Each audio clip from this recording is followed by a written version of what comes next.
आप लोग कई दिनों से खा रहे हैं, आज पैसे दे दीजिए। जब तुझे पता है कि हम पैसे नहीं देते तो बार बार क्यों मांगती है? साहब मेरी अम्मा की दवाई आनी है इसलिए वो पैसे मांग रही है। अरे पागल औरत, ये क्या कर दिया तूने? मेरे सारे कपड़े खराब कर दिए। सर हम इसके पैसे नहीं देते, इसीलिए ये जानबूझकर बदला ले रही है। इसे पकड़ो, थाने ले चलो, वहीं सब पूछेंगे। साहब मेरी माँ को कहीं मत ले जाओ, वो बहुत बीमार है साहब, मेरी माँ को छोड़ दो। बेटा ये तुम्हारे पापा हैं, ये शहर के सबसे बड़े बिजनेसमैन हैं, अगर मुझे कुछ हो जाए तो तुम इनके पास चले जाना। लेकिन माँ आपने मुझे ये बात कभी बताई क्यों नहीं? एक 13 साल का कचौड़ी बेचने वाला लड़का जिसकी माँ को पुलिस ने सरेआम मारा, और वही लड़का सड़क पर भीख मांगते हुए अपने असली पिता से टकरा गया। फिर जो सच सामने आया उसने पूरे सिस्टम को हिला दिया। जयपुर के चांदपोल बाजार के पास एक टूटी फूटी झुग्गी में निकिता अपने 13 साल के बेटे रोहन के साथ रहती थी। दोनों की जिंदगी एक चौराहे पर लगने वाले कचौड़ी के ठेले से चलती थी। सुबह 4 बजे उठकर निकिता आटा गूंदती, मसाला तैयार करती और रोहन उसकी मदद में जुट जाता। 6 बजे तक वे चौराहे पर पहुंच जाते और ठेला लगा लेते। गर्म कचौड़ियां और छोले भटूरे की खुशबू से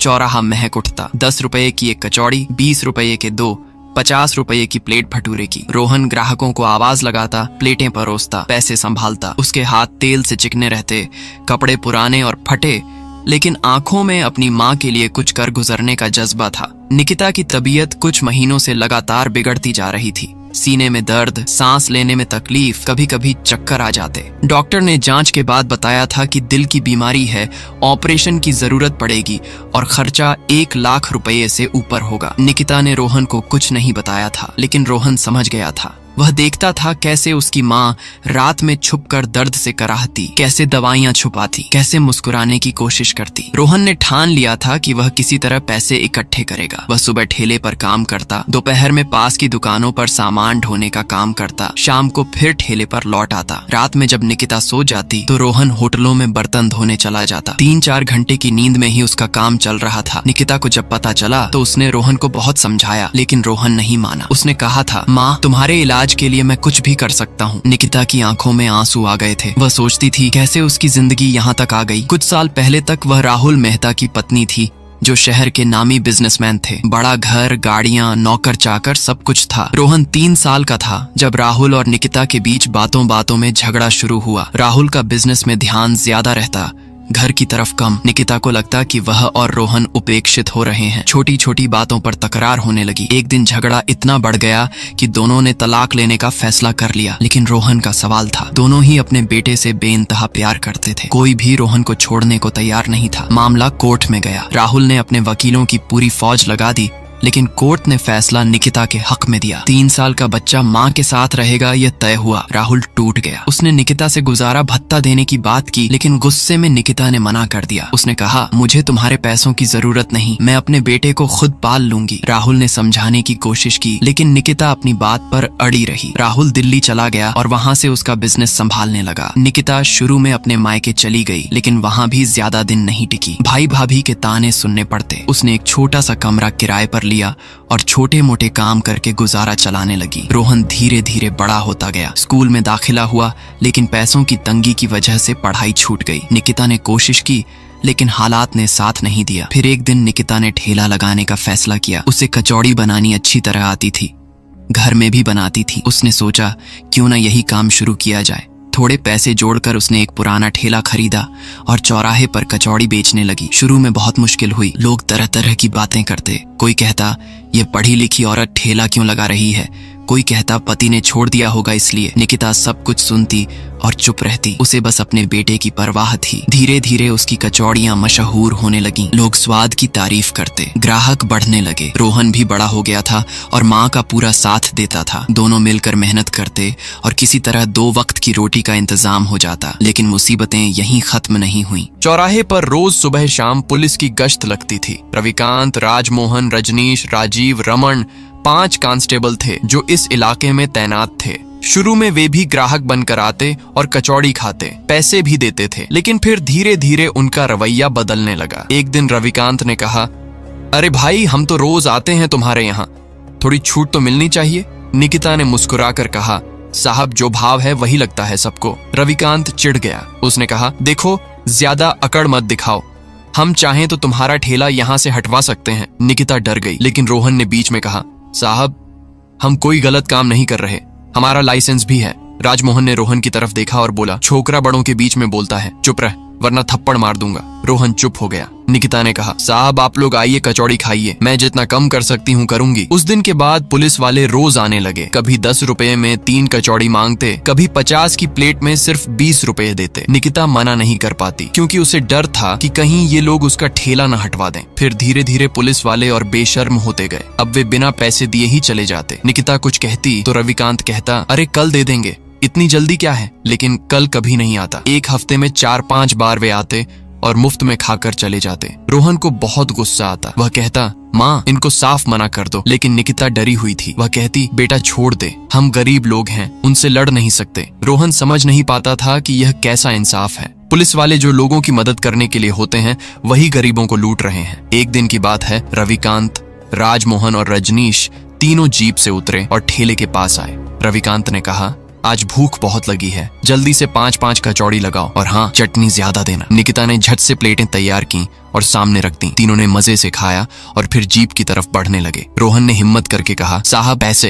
रविकांत रुका, मुड़ा और रोहन की तरफ देखा। उसने कहा, क्या कहा तूने? रोहन ने दोबारा कहा, साहब आपने कचौड़ी खाई है, पैसे दे दीजिए। रविकांत ने जोर से ठाका लगाया। राजमोहन और रजनीश भी हंसने लगे। रविकांत ने कहा, अबे छोकरे, हमसे पैसे मांग रहा है। रोहन ने कहा, साहब मेरी माँ बीमार है, उनकी दवाई के पैसे चाहिए। आप लोग रोज आते हैं और बिना पैसे दिए चले जाते हैं। रविकांत का चेहरा गुस्से से लाल हो गया। उसने रोहन के गाल पर जोर से थप्पड़ जड़ दिया। रोहन लड़खड़ाकर जमीन पर गिर गया। निकिता दौड़ी और रोहन को उठाने लगी। वह रोते हुए बोली, साहब माफ कर दीजिए, ये बच्चा है, गलती हो गई। रविकांत ने कहा, गलती हो गई? तुम लोगों को शौर नहीं है कि किससे बात कर रहे हो? हम पुलिस हैं, हम चाहें तो तुम्हें अभी थाने ले जाएं। निकिता हाथ जोड़कर खड़ी हो गई। उसने कहा, साहब प्लीज हमें माफ कर दीजिए, हम गरीब लोग हैं। राजमोहन ने कहा, चल अब जल्दी से फिर से कचौड़ी लगा और इस बार चटनी का कटोरा भी दे। निकिता ने कांपते हाथों से फिर से कचौड़ी तैयार की और चटनी का कटोरा लेकर आई। रविकांत ने कटोरा लिया और कचौड़ी में चटनी डालने लगा। तभी अचानक निकिता का हाथ कांपा और चटनी का कुछ हिस्सा रविकांत की खाकी वर्दी पर गिर गया। रविकांत ने जोर से चीख लगाई,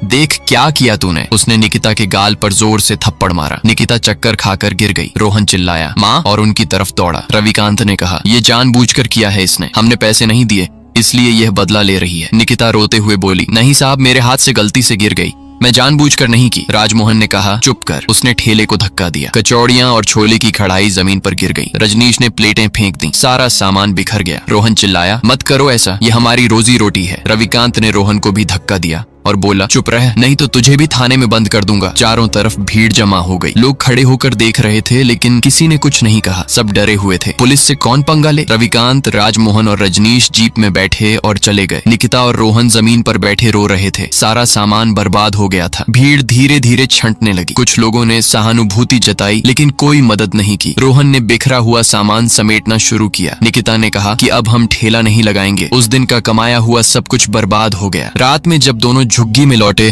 तो निकिता ने रोहन का हाथ पकड़ा और कहा, बेटा मुझे कुछ हो जाए तो। रोहन ने उसके होंठों पर उंगली रख दी और बोला, माँ ऐसा कुछ नहीं होगा, मैं हूं ना। निकिता की आंखों में आंसू आ गए। उधर चौराहे पर संदीप नाम का एक वकील रोज सुबह कचौड़ी खाने आता था। वह हाई कोर्ट का जाना माना वकील था। उसे निकिता की बनाई कचौड़ी बहुत पसंद थी। पिछले 2 सालों से वह रोज आता था। उसने देखा था कैसे निकिता और रोहन मेहनत से काम करते थे। उसे दोनों से हमदर्दी थी। लेकिन आज जब वह चौराहे पर पहुंचा तो ठेला नहीं था। उसे हैरानी हुई। ऐसा पहली बार हुआ था।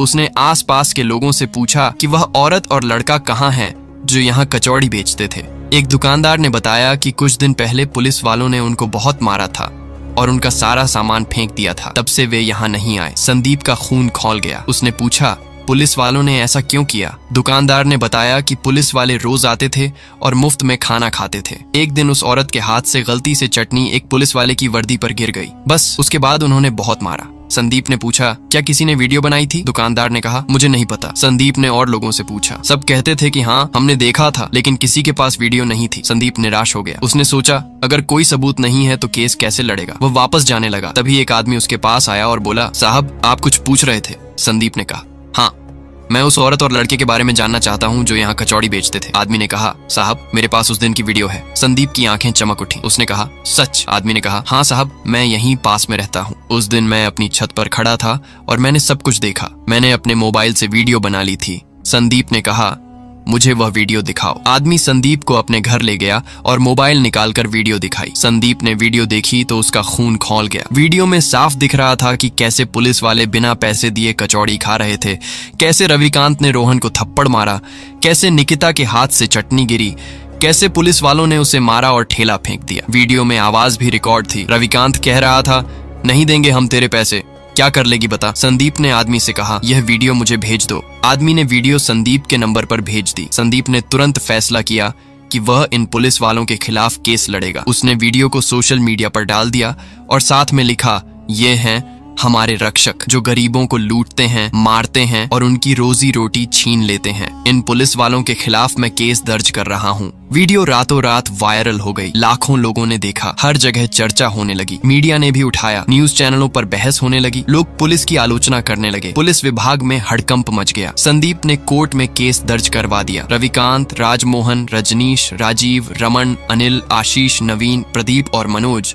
सभी के खिलाफ केस हुआ। पुलिस विभाग ने सभी को सस्पेंड कर दिया। मीडिया में इतनी चर्चा थी कि कोई भी वकील इन पुलिस वालों का केस लड़ने को तैयार नहीं था। सब डर रहे थे कि अगर उन्होंने इनका केस लिया तो जनता का गुस्सा उन पर भी फूटेगा। एक दिन निकिता की तबीयत और बिगड़ गई। उसे तेज बुखार आ गया और सांस लेने में बहुत तकलीफ होने लगी। रोहन उसे फिर से डॉक्टर के पास ले गया। डॉक्टर ने चेतावनी दी कि अब और देर नहीं की जा सकती, फौरन ऑपरेशन करना होगा वरना खतरा बढ़ जाएगा। रोहन ने कहा, डॉक्टर साहब बस कुछ दिन और, मैं पैसे का इंतजाम कर रहा हूँ। डॉक्टर ने सख्ती से कहा, देखो बेटा, मैं समझता हूँ तुम्हारी मजबूरी, लेकिन मरीज की जान ज्यादा जरूरी है। अगर एक हफ्ते में इंतजाम नहीं हुआ तो मैं जिम्मेदार नहीं रहूंगा। रोहन के सामने अंधेरा छा गया। एक हफ्ता, सिर्फ एक हफ्ता, वह कहाँ से इतने पैसे लाएगा? इतने में निकिता ने उसे अपने पास बुलाया। उसने कमजोर आवाज में कहा, रोहन, मुझे तुमसे कुछ बात करनी है। रोहन बैठ गया। निकिता ने अपने तकिए के नीचे से एक पुरानी फोटो निकाली। उसमें 3 लोग थे, एक छोटा सा बच्चा, एक औरत और एक आदमी। रोहन ने ध्यान से देखा। बच्चा तो शायद वह खुद था और औरत उसकी माँ, लेकिन यह आदमी कौन था? निकिता ने कहा, बेटा ये तुम्हारे पापा हैं। रोहन चौंक गया। उसने पूछा, क्या? निकिता ने सारी कहानी सुनाई। कैसे वह और राहुल मेहता शादीशुदा थे,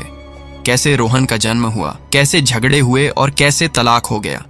रोहन सब सुनता रहा। उसे विश्वास नहीं हो रहा था। निकिता ने कहा, बेटा तुम्हारे पापा बहुत अमीर हैं। वह अब जयपुर में ही रहते हैं। अखबारों में उनकी फोटो छपती रहती है। वह शहर के सबसे बड़े बिजनेसमैन हैं। रोहन ने पूछा, तो आपने मुझे पहले क्यों नहीं बताया? निकिता ने कहा, मैं नहीं चाहती थी कि तुम उनके पास जाओ। मेरी और उनकी अलग हो गई थी, लेकिन तुम मेरे बेटे हो। मैं तुम्हें खुद पालना चाहती थी, लेकिन अब हालात बदल गए हैं। मुझे नहीं पता कि मैं कितने दिन और जिंदा रहूंगी। अगर मुझे कुछ हो जाता है तो तुम उनके पास चले जाना। वह तुम्हारे पिता हैं, तुम्हें संभाल लेंगे। रोहन की आंखों में आंसू आ गए। उसने कहा, माँ ऐसा कुछ नहीं होगा, मैं आपको कुछ नहीं होने दूंगा, मैं पैसे का इंतजाम कर लूंगा। निकिता ने कहा, बेटा मुझसे वादा करो कि अगर मुझे कुछ हो जाता है तो तुम अपने पिता के पास चले जाओगे। रोहन ने सिर हिलाया और कहा, हाँ माँ, मैं वादा करता हूँ, लेकिन आपको कुछ नहीं होगा। निकिता ने फोटो रोहन के हाथ में रख दी और कहा, इसे संभाल कर रखना। रोहन ने फोटो को अपनी जेब में रख लिया। उस रात रोहन सो नहीं पाया। डॉक्टर ने कुछ ही दिन का टाइम दिया था, इसलिए वह सुबह ही निकल गया और लोगों से भीख मांगने लगा। सभी की गाड़ियां, सभी अमीरों को देखकर वह उनके पैरों में गिर जाता और कहता, साहब मुझे कुछ पैसे दे दो, मेरी माँ बहुत बीमार है, कुछ दिन में अगर उनका इलाज नहीं हुआ तो वह मर जाएंगे। लेकिन कोई भी उसकी मदद नहीं करता। वह इधर से उधर रोड पर दौड़ रहा था, सीख रहा था, चिल्ला रहा था, कोई तो मेरी मदद कर दो। कि अचानक सामने से एक बड़ी काली गाड़ी आती दिखी। गाड़ी धीमी रफ्तार से चल रही थी। रोहन ने शीशे में झांक कर देखा। पीछे की सीट पर एक आदमी बैठा था, सूट बूट में, चश्मा लगाए,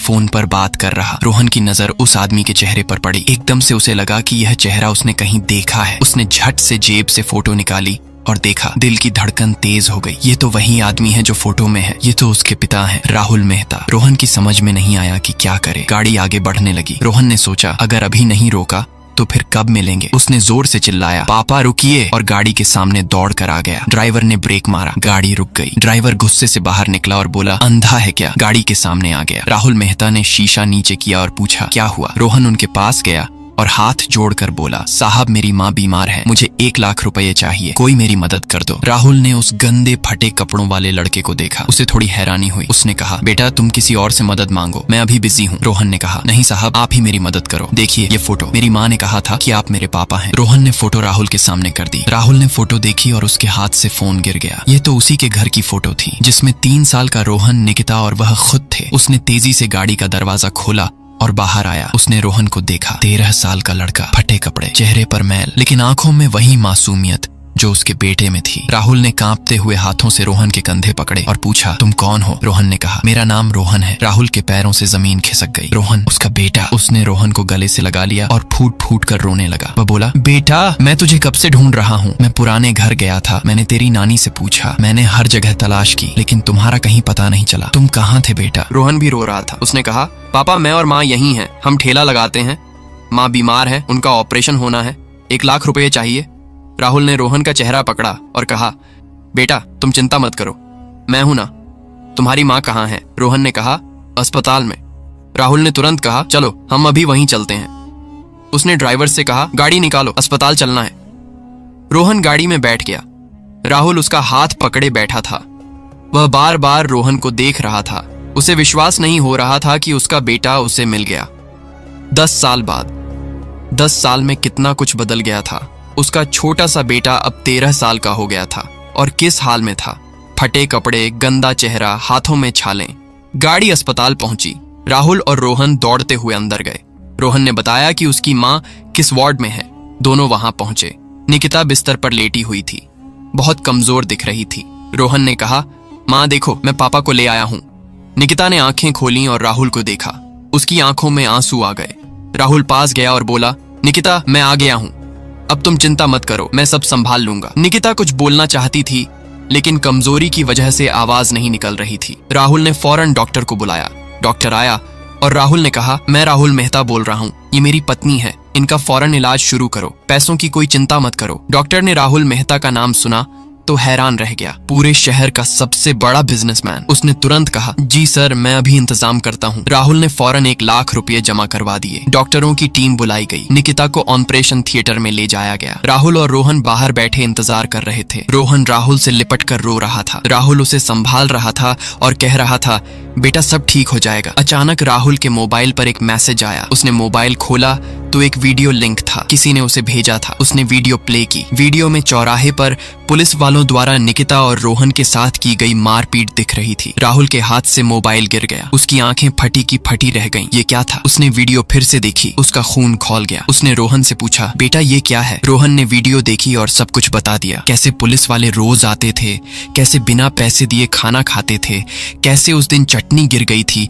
और कैसे उन्होंने मारपीट की थी। राहुल का दिल टूट गया। उसने रोहन को गले से लगाया और कहा, बेटा, तुमने और तुम्हारी माँ ने इतना कष्ट झेला और मुझे पता तक नहीं चला। मैं कैसा बाप हूँ? रोहन ने कहा, नहीं पापा, आप कैसे जानते? हमें खुद नहीं पता था कि आप कहाँ हैं। राहुल ने तुरंत फैसला किया कि वह इन पुलिस वालों के खिलाफ केस करेगा। वह फौरन कोर्ट गया। वहां उसे पता चला कि इन पुलिस वालों के खिलाफ पहले से ही केस चल रहा है। उसने पूछा, किसने केस किया है? पता चला कि संदीप नाम के एक वकील ने। राहुल ने संदीप का नंबर निकाला और उसे फोन किया। संदीप ने फोन उठाया। राहुल ने अपना परिचय दिया और कहा, मैं उस औरत और लड़के का परिवार हूँ जिनके साथ पुलिस वालों ने मारपीट की थी। संदीप ने कहा, जी सर, मुझे पता है, आपकी खबर भी मीडिया में आई है। संदीप ने कहा, सर, मुझे खुशी है कि आप सब फिर से मिल गए।